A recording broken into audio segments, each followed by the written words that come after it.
you have a three-way fridge freezer. It will operate while travelling on the engine battery and when stationary either on gas or electrics.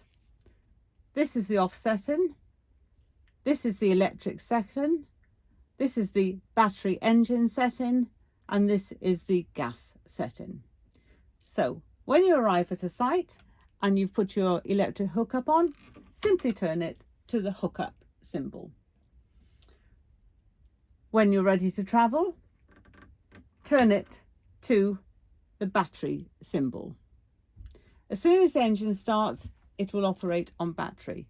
But bear in mind, as soon as the engine is turned off, it will no longer operate on battery.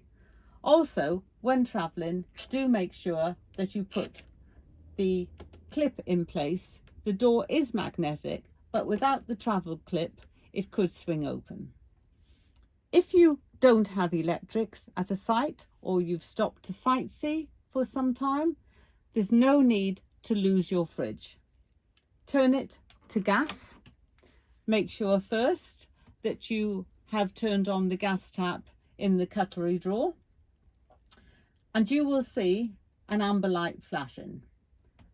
Turn the thermostat round to max and press in and hold until such time as the amber light goes out. It could take half a minute or so, so please be patient. Once the amber light has gone out, the fridge has ignited. Simply release the dial at that point. You might find max is a little too cold, so I would turn the thermostat back to the required temperature. When you're ready to travel again, simply turn back to the battery symbol.